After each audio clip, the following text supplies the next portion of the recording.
Kita nak bincang berkenaan dengan akaun emas. Ada orang tanya, boleh tak beli emas melalui akaun? Tak dapat emas kat tangan. Boleh ke tak boleh? Kan? Dalam konsep syariah, dalam pematuhan syariah, seperti yang sedia maklum, saya rasa majoriti pendengar ni maklum bahawa pembelian emas ni dia perlu penyerahan segera. At-taqabud dalam istilah syariah. At-taqabud maksudnya serah duit itu segera, penerimaan emas itu pun segera. Alhamdulillah daripada Saudi Arabia pun ada. Okey. Konsep at-taqabud, serah duit dapat segera dan emas dapat segera. Soalannya sekarang ini, emas tak dapat segera. Betul tak emas tak dapat segera? Sebenarnya dalam konsep uncak emas ini, memang emas dapat segera.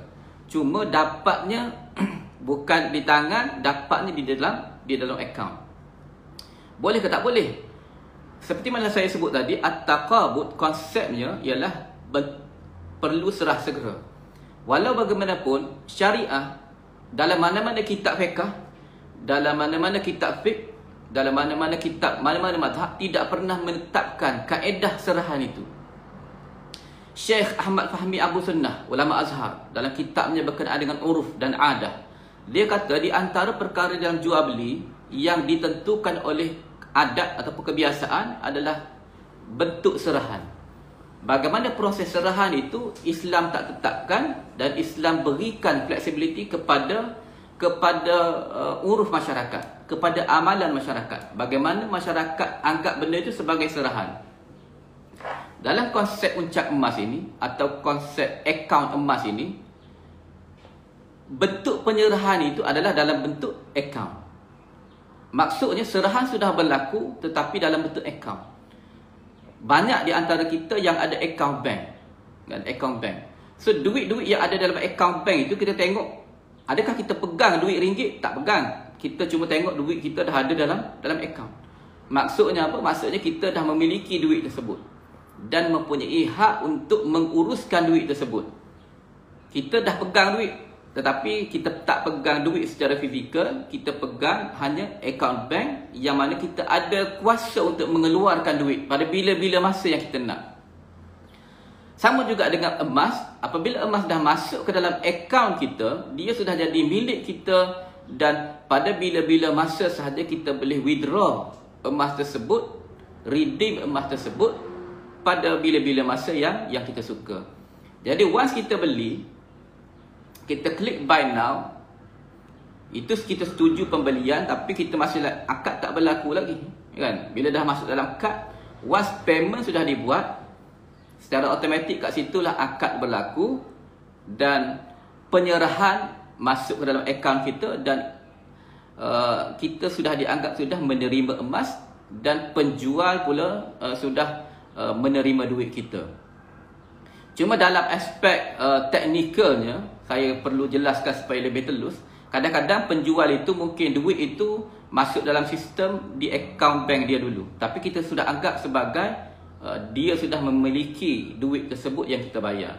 So secara teorinya, akaun emas, uncang emas ini, proses akad sudah berlaku mengikut pematuhan syariah.